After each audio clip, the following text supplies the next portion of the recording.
Hey, welcome back. Thank you for watching me on YouTube. To the many people who have been watching me over the past couple of years, watching me talk about what's going on in my community, what's going on with the government, and of course the corrupt mainstream media, I want to say thank you once again for your support, because without your support, I wouldn't be doing these videos. And to all my critics who have been watching me worldwide, instead of me saying prove me wrong, I'm going to just make one notion of what's going on with you as a critic. If you're going to resort to calling me names, labeling me everything out of the book, as well as not posting any video responses or even having a video to post of your own, if you have less than 1,000 subscribers, you are irrelevant. You would not matter in any debate. All you do is sit on your computer typing up nasty comments just to get a irk out of me. Well, that's not going to happen no more. So if you want to continue to make your point by posting your nasty comments at the bottom, feel free to do it. But I'll keep growing while you keep holding yourself back. So from this point on, anybody that wants to criticize, you're just holding us back. We're trying to move forward in our lives. As I get started, I want to celebrate with all those who've been watching me over the past couple of years by offering you a bud. Anybody over 21, have a bud on me. After all, we're going to talk about two issues at hand. We're going to talk about the healthcare debate and racial profiling in America. I want to share with you two experiences.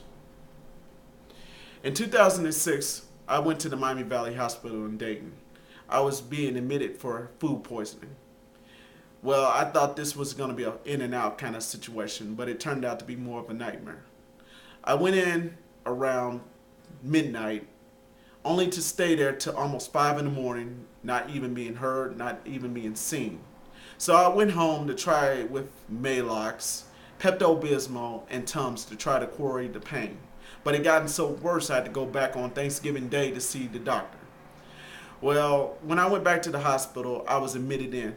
They claimed that I was at the hospital for over 36 hours. Ain't that kind of weird? You go to the hospital and you're supposed to be seen as soon as possible, but they had me wait for almost 36 hours to see a doctor. And when I saw the doctor, he only gave me 2 pills and told me to take these 2 pills and you should be feeling better in a few days. Well, I did what he said and I felt better. But in April of 2007, I got a bill, and that bill cost over $1,000. Now, I have company health insurance and my own personal health insurance, and it didn't help. I had to pay money over hand to the doctors, their emergency room visit, as well as the insurance company, because they weren't going to cover it, and they said that the deductible had went up. Now I don't even go to a doctor nor a hospital because I fear that every time I go to a hospital or a doctor, they're going to charge me hand over fist. It's a shame. And President Obama's trying to pass this comprehensive health care reform, and it's taking a toll on his job approval ratings. His job approval ratings are in the low 50s. The Blue Dog Democrats, these so-called conservative-leaning Democrats from rural districts that Republicans normally vote for, they're not going to support President Obama, and the Republicans instantly are not going to support President Obama. And they're not offering any alternatives, and they're really scared about the birthers, those people who are still challenging President Obama's legitimacy as a U.S. citizen. It's getting bad. It's kind of like that motorcycle. It just keeps revving up. His job approval ratings mean a lot because the Republicans can mount up an attack and try to win back Congress.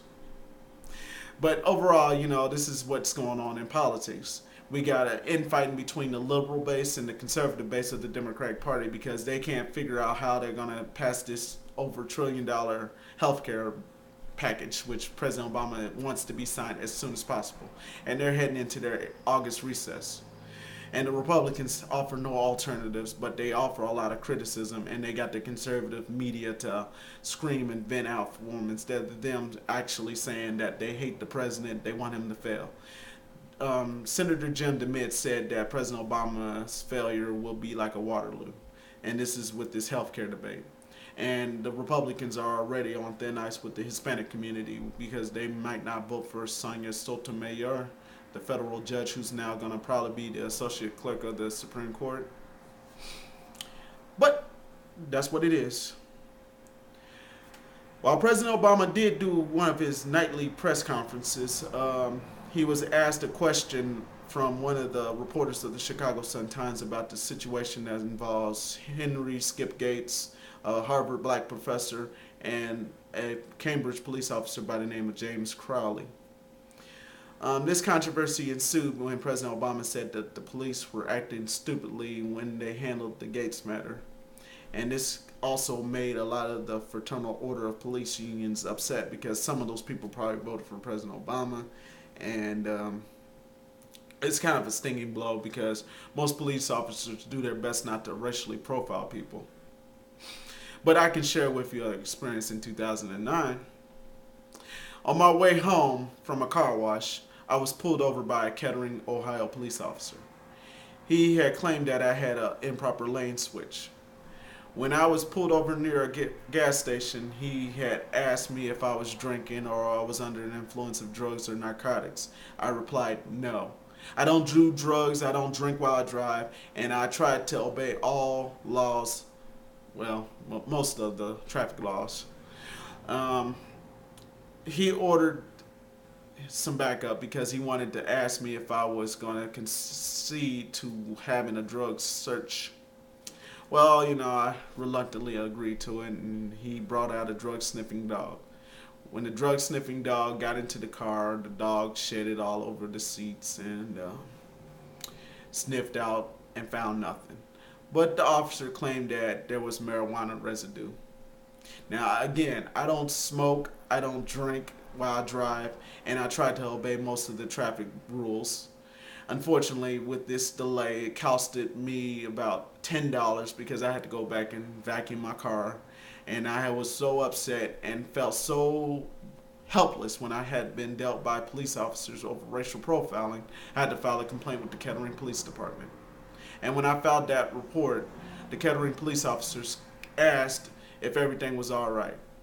They wanted to make sure that they don't face any liability suit because if I claim that they were unjustly profiling me, they can lose in a monetary sum because every city is hurting right now and every police officer is needed for these times because crime is on the rise in Dayton, Ohio.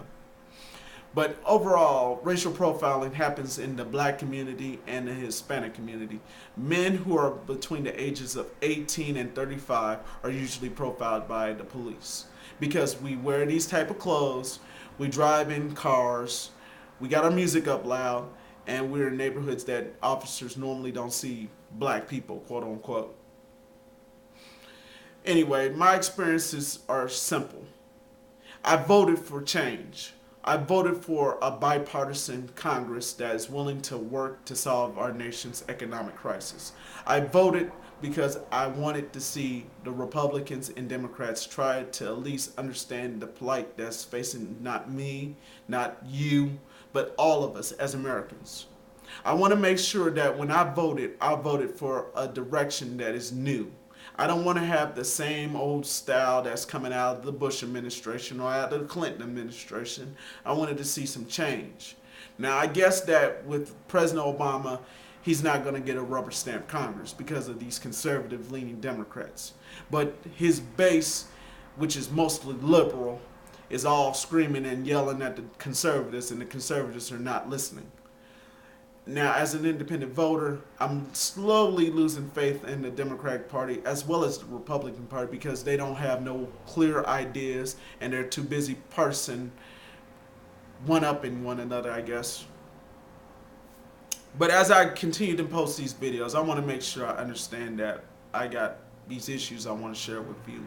And whether you agree with the message or not, I want to be able to make this clear that I'm doing this for the benefit of those who are watching me on YouTube. So once again, thanks again. I hope these experiences shed light on what has happened in your life. Maybe you may have had a healthcare nightmare, or you may have had a racial profiling. Maybe you may have had both. I don't know what I can tell you, but I know one thing for sure. I'm not going to sit here and allow my country to go down in hell because of the Republicans and Democrats. That's for sure.